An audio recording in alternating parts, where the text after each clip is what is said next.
So I'm in the middle of replacing the valve cover gaskets on the Avalon. But while removing the valve covers, I encountered a bunch of issues with the ignition coil plugs. Or shall I say ignition coil connectors. So, what? Yo, this is the old connector. I didn't realize it, but it got stuck in here and it came out. Anyway, so I ordered some new connectors. Let's see. They fit perfectly. Worst case scenario, I can splice these into the existing OEM harness. But I'm gonna try and depin these and see if I can repopulate this with the OEM pins, because I suspect that the original pins are intact. It's just the plastic around them that is having issues. So I found this kit with all different types of depinning tools. Usually I just use a little screwdriver or even tweezers and try and depin connectors, but I think this kit was less than $15, but more than 10. I'm going to see if one of these works. So I took a look at the original ones, and since this part had fallen out, it looks like if I can lift up this little black tab, it will free the pin. And after looking at it, it looks like sliding out this white piece will allow that to happen. There we go. So slide out this white piece. Oh, will it come all the way out? Better. Yeah, so the slot goes away from the tab. I can remember that. And now I can get direct access to the black tab, and let's see if it'll free it. And these look to be just like the OEM ones. Let's see. There we go. So it's free. So now I'm gonna go make sure that these will go into the OEM connector. And I didn't even think about it. I used this to take the white part out, and then I used the same thing that I normally use to depin it. So I didn't need that kit after all, even though I do like having it. But yeah, this would be too big for most things, but it works for this. So these look a lot alike. So what I can do is depin and populate one for one. So I'm just gonna go ahead and take out all of these over on the bench and then come back and do these individually. So what I'm doing is I'm gonna provide a little tension for holding the wire and pulling on the connector. Then let's see if when I release that tab, the wire just comes out. There we go. Same thing here. All right, this is where I have to do them one by one so as not to get them out of order. This one first. And maybe I shouldn't do this over the engine because that just fell off. I could definitely do the fronts with the valve cover on, and that may be a better route, but the rears are gonna be so much easier with the valve cover off. Just a note. But, let's see, did I let this one come out? Yeah, so this one comes out, and all the little seals around it look good because they are well protected. So if I'm lucky, this one will go in here and have a satisfying little click. So now I just got to do that. Oh wow, all the plastic around the old one had deteriorated.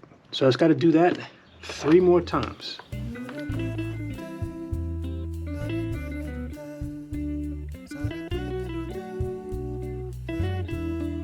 And now the white piece goes this way, if I remember correctly. All right, so that's one connector done. And let's just verify that it fits on the ignition coil. So here we go. Perfect. Perfect. And that's new plastic, so I imagine it's at least gonna last for another 150,000 miles. So of the ignition coil connectors, I only have, so that's one, I have one intact. On the rear, I think 1, 2, yes, all 3 on the rear are messed up. So I'm gonna have to do at least 4 more. I may just do this one because then all of them will be matching. So you see the drill.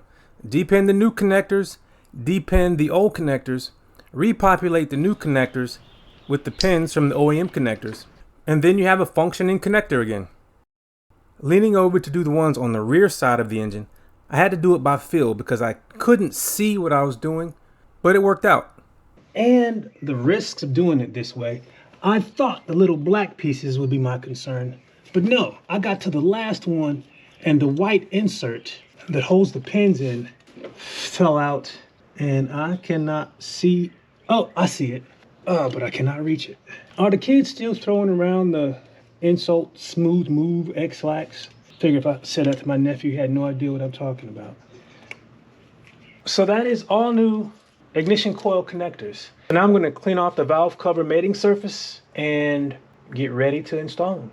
Yeah, so cleaning off this rear one is going to be a pain because they used RTV, not just on the edges where it meets the timing cover, but it looks like they used it all the way around. And that low side, that back side down there, is gonna be fun. But yeah, so I'm just gonna take some time cleaning off this surface, like this RTV right here. Ugh. I don't wanna scrape it into the engine. So I'm just gonna take my time getting all that out, clean up with some brake parts cleaner, and then throw the valve cover back on. One of the most difficult parts for me doing this job is leaning over to get to this back area. I have a very short torso compared to my legs, and yeah, maybe I thought my hamstrings were sore from doing hamstrings the other day, but they might be sore just from doing this. So, after a bit of patience, brake cleaner, flat screwdriver, the rear valve cover surface is clean. It was a pain, especially the rear areas, but it's done. Moving on to the front should be a lot easier.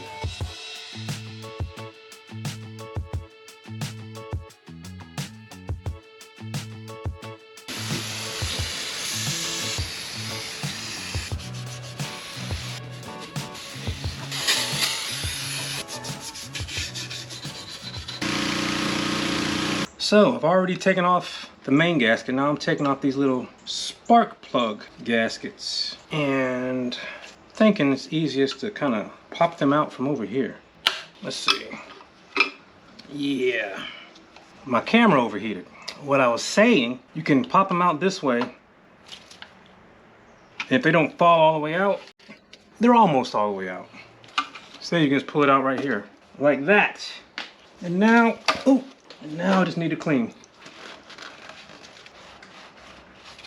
I'm using a screwdriver to get right up in that corner. You can get the rest with your fingers pretty good, but corners, screwdrivers work really well.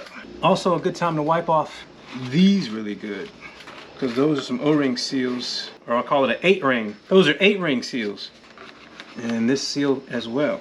So I wonder why there's 3 here and 2 here. But anyway, you can just put these back in. Let's see if a little bit of oil allows these to go in a little easier. You can press them in with your fingers nicely. It's a little bit of oil. Let's see, is that seated? Almost. And that is how I'm gonna do the rest. But for this guy, I need to open this up a little bit. There we go. Now I'm gonna bend these tabs back. Just enough. They're not biting into the seal, just till they're right there touching it. I did all of them with my fingers, except for these are a little shorter, so I'm just gonna help them a little bit with the screwdriver. There we go. And I think I have the right gasket, as it has the little knobs that'll hold it in, and it's the right shape. So let's see. Yeah, I think we got a winner. And this should hold it in. I am not gonna apply any RTV to this side. I'm gonna put just a dab where the block meets the timing cover. I wish I could have got these. It would have been nice to get these covers like super duper clean. I just wanted them to be easier to handle and not filthy. And they're easier to handle, so I guess that worked out. So this side is prepped. And dadgummit, that may be an issue. I'm gonna leave it upside down so the oil runs. I'm gonna clean it right before I put it back on. And it's hard to see, but the little 8 rings are right here. They'll be easier seen on the front. Can't find my little pick, so I'm using a little screwdriver. And these are super brittle now. And they are very comfortable in their old home. So I just dug a little blade into the side and pulled it up. But yeah, a little pick will be the way to go. Yeah, this one is giving me a time. For those of you that do this with the cowl on, bless you, because I can't imagine having less space. Now I know this is plenty, but yeah, I can't imagine doing it with the cowl on. I was about to go pick up another pick set, but Lance came through with a pick. So, finally got it out. So now I can install the new ones. There's the rear one, and here is the front one. This O-ring goes right here. I'm going to put just a little dab of RTV at the seam right here. I mean, just a dab. and the same in the back, which is hard to see and hard to get to. Ooh. Got a little bit on my fingertip. There we go. All right. If I can slide this back in here. Wait a minute. It's acting like it's in a comfortable position. Now I just got to make sure that the gasket didn't come out and I didn't pinch anything. And nope. The gasket did not stay where it was supposed to. So I got to do it again.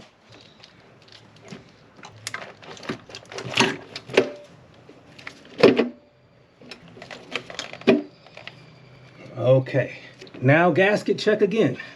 It's good over here, and I cannot see it. I forgot I had this endoscope, so now I'm going to check the back. Hey, I think we're good. Come here. So that's the rear corner, and there it is. Yep. Let's see if I can go farther, because I definitely don't want to have to come back in here and do it again. I'm gonna start putting in all the bolts. I put that bolt in, it was so difficult to reach. Got it in the hole, and I think I got it started. For these other rear ones, just gotta feel it. So I'm gonna snug them all down and then tighten the 10mm head ones to 7 foot-pounds and the 12s to, what did I say, 15? I'll look those back up again. I'm gonna do the 10s first. I'm gonna torque the ones I can with the torque wrench. But for that rear one that I can't reach, I'm just gonna have to go by feel. Oh, don't drop it, don't drop it, don't drop it. Yeah, this back corner one is a pain. But the way I did it this time was I have the 1/4" drive ratchet facing this way, and I'm ratcheting it like this. Again, by feel, because I do not know how to get a torque wrench in here. Maybe they make little teeny tiny torque wrenches, but I'm just snugging it up with the 1/4" drive as best I can. Will I be able to get to this one? Yes. Maybe not. And I forgot the middle one again. It's a lot longer, and it has that special O-ring, which the gasket set came with. And it goes about right here. So that is all the bolts holding the rear valve cover on. Let's hope I have better luck with this one. Oh no, the battery died. Lance is using his phone's flashlight. Yay! So that's one. And the other one, with this one I was able to use a blade to grab it, and it's coming out.